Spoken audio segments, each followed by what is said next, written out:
Ellen Sila Lumen Omentielvo, uma estrela brilha sobre do nosso encontro, senhoras e senhores, meninos e meninas. Estamos de volta com mais um vídeo aqui no canal, sejam bem-vindos. E o tema hoje, de novo, é o nosso amigo professor Tolkien, J.R. Tolkien, o autor do Senhor dos Anéis. O autor deste livro aqui, editado pelo seu filho caçula e preferido, Christopher Tolkien, que acabou de sair, o Beren e Lúthien. Beren and Lúthien, por enquanto, só temos em inglês. Tem muita coisa legal nesse livro. Na verdade, não tem uma linha de material novo nesse livro, essa é uma coisa engraçada. São materiais que foram já publicados picadinho, em pequenos pedacinhos, em outros livros editados pelo Christopher Tolkien, da série History of Middle-earth, História da Terra-média, que faz uma crônica de toda a evolução da obra ficcional do Tolkien, da criação ficcional da Terra-média, que aparece no Senhor dos Anéis, no Silmarillion e em outros livros dele.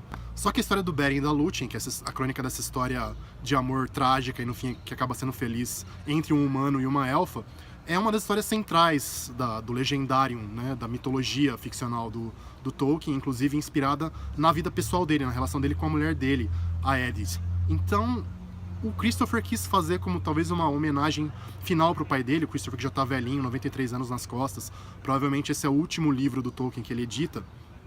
Ele quis contar essa história do começo ao fim.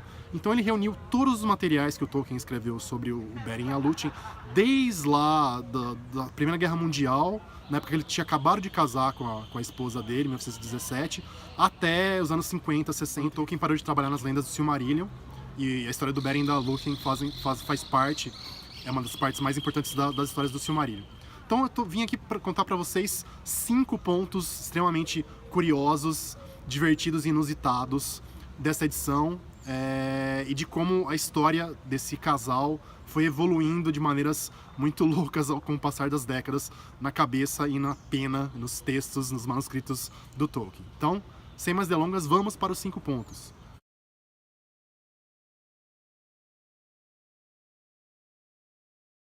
O primeiro talvez seja o mais surpreendente para quem só conhece Silmarillion, que é o seguinte: originalmente o Beren era um elfo, não era um humano, né? Parece que é um ponto central da história, justamente essa coisa de como é que é a relação entre uma imortal e um mortal.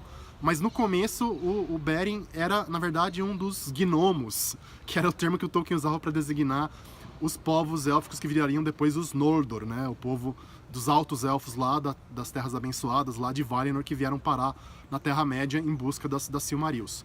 Então, esse ponto inicial, tipo, parece que a história não faria sentido sem o Beren ser humano, o Beren sendo mais um elfo, mas é que no caso os Noldor eram vistos como inimigos, ou de certa maneira antagonistas dos elfos que viviam na Terra-média, dos que depois virariam os Sindar. E por isso que então o Tolkien cria essa inimizade inicial, só depois que ele vai passar para o antagonismo ou para as diferenças muito grandes entre humanos e elfos.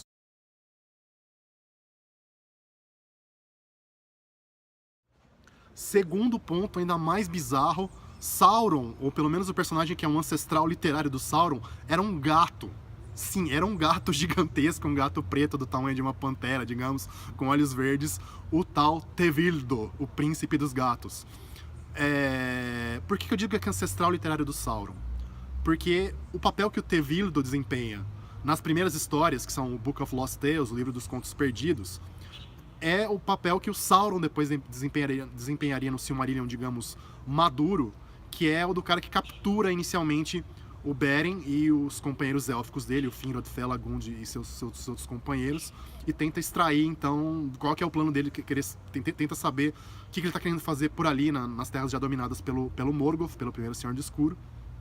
E inicialmente, então, o Beren vai se tornar um membro da cozinha, um servo da cozinha do Tevildo, que era esse chefe ligado ao Melkor, ou depois mais tarde o Morgoth, que inclusive era um gato aparentemente possuído pelo demônio, por algum espírito demoníaco que dava pra ele a capacidade de falar e de ser gigante daquele jeito, e de ser extremamente feroz e tudo mais.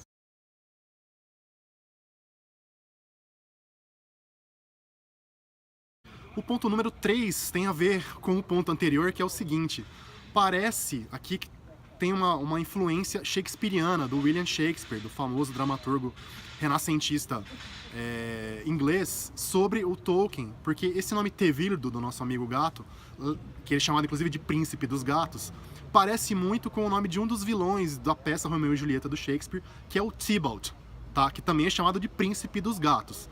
Aí eu fui dar uma pesquisada, o Tolkien não era um grande fã de Shakespeare, na verdade, curiosamente ele tinha algumas ressalvas em relação à maneira como Shakespeare tratava o seu material, às vezes inspirado na Inglaterra medieval, mas os dois usaram a mesma fonte. O Tolkien e o Shakespeare parecem ter usado para batizar o personagem uns poemas medievais que eram chamados de Reinar da Raposa, que eram tipo fábulas envolvendo animais, e que um dos personagens era justamente o Tibert ou Tybalt, né, originalmente eram todos textos franceses, que era essa figura do príncipe dos gatos, ou de um grande gato.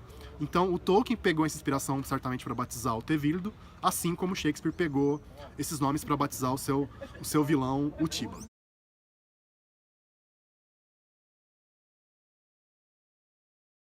Um quarto ponto muito legal é a inspiração escandinava, nórdica, que o Tolkien usa para essa história, que está presente nas versões originais, também está presente na versão do Silmarillion, que é uma coisa que vem da saga dos Volsungos. A saga dos Volsungos, que é a história dessa família de heróis gerados pelo deus Odin, são descendentes do deus Odin, que estão entre os heróis escandinavos, germânicos mais famosos.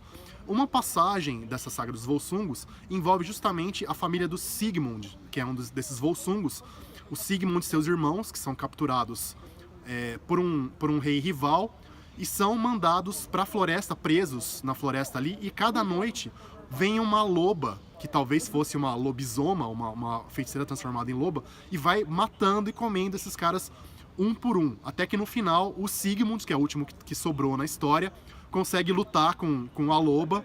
Ele passa, com a ajuda da irmã dele, ele lambuza mel no rosto, a loba vai lá lamber o mel, ele morde a língua da loba, arranca a língua dela e nisso mata a loba. Bom, isso é mais ou menos o que acontece quando Beren e seus companheiros élficos, o Finrod, Felagund e os seus servos lá do reino de Nargothrond, são capturados.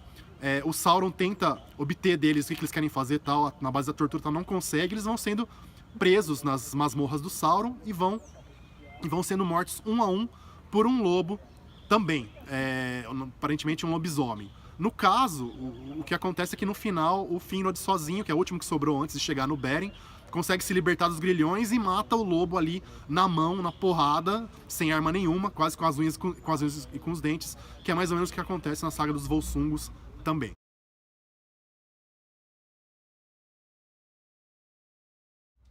E o nosso quinto ponto para finalizar, que eu acho bem legal e interessante também, é o fato de que uma das versões mais completas da história está na forma de poema, na forma de dísticos rimados, né, riminhas AA, BB, CC.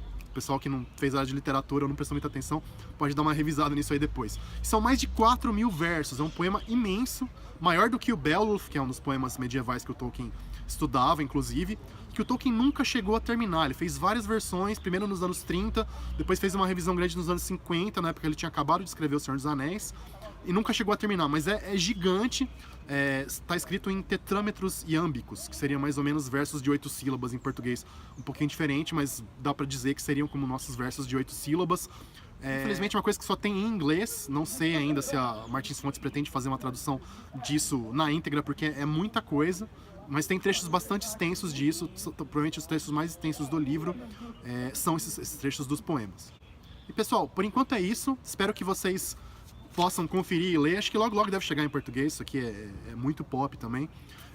O livro vale muito a pena, tem coisas muito legais, muito bonitas nele, e as ilustrações estão fantásticas. Acho que vale a pena, vocês devem ter visto aí no vídeo, coloquei minhas vinhetinhas das ilustrações, vale a pena conferir, beleza? Até a próxima então, e como dizem os elfos, Namarye. Adeus, pessoal.